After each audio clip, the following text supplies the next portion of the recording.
The sound continued to increase in volume. Segments began to sound unique, distinguishable, almost recognizable. Are they syllables? Clive concentrated on the clatter, straining to make out each intonation. Instead of dispelling the noise like he had previously desired, Clive's focus enabled him to increase its clarity. With just a bit more concentration... Moron? Clive turned around, startled. It sounded as though someone were trying to speak with a hand over her mouth. It's not behind me. Around me? No, inside me? The mumbling speech continued.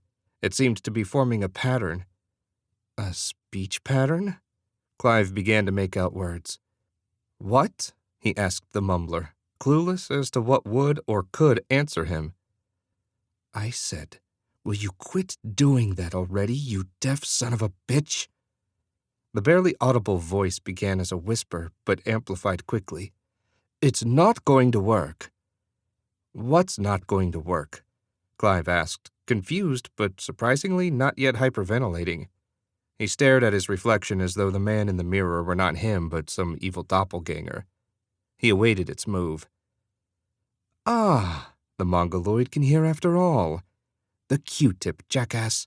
Haven't we been through this nonsense? Clive removed the cotton swab from his ear. He eyed it suspiciously, rotating it between his fingertips for inspection, conjuring images of a hidden microphone buried in it, perhaps a miniature person, an alien, something, anything. Clive's thoughts ranged from the wildly insane to the downright perverse. He didn't know what to expect. His mind tried to prepare him for the unexpected. Instead, he found the ordinary. He examined the swab thoroughly, finding no cause for concern. What are you doing? The voice sounded insulted. Do you take me for a Q-tip? Who are you? Clive's uneasiness escalated. What are you? He asked, his voice hushed as if the question itself were evil, not meant to be posed. He scrutinized every groove overhead and stood on his toes for a glimpse into the ceiling fan.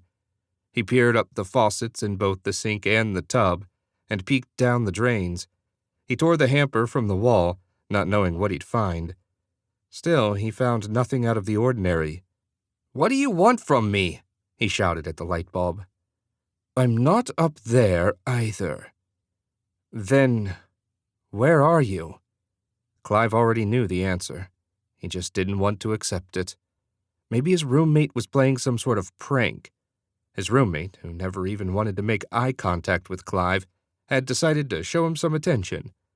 Clive held on to a modicum of hope, averse to the alternative explanation. I'm in you, Clive. In a way, I guess you could say I am you, in a matter of speaking. I know everything about you, everything that you know, even everything you once knew and have since forgotten.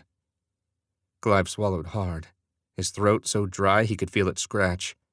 He hesitated to ask, but there was one question to which he needed an immediate answer, one question that consumed his every thought and exasperated his fright. It was the same question he'd just asked and had answered, but he needed to hear the answer one more time in plain language before he'd believe it. Where are you? Now, Clive, we both know that you already know the answer to that question. But if you insist on fighting the truth, I'm okay with that. Am I insane? He asked his reflection. Isn't that a relative question? Clive heard the voice responding, but the lips reflected in his mirror weren't moving. How should I know? I'm no psychiatrist. However, if you're merely referring to the fact that you think you're having a full-fledged conversation with yourself, then no, that doesn't make you insane. Besides, some of the greatest geniuses in world history talked to themselves. Of course, so did Hitler, but let's not be so judgmental. What are you? Clive persisted. He needed answers, but the circumstances seemed unfathomable. What's with all the questions?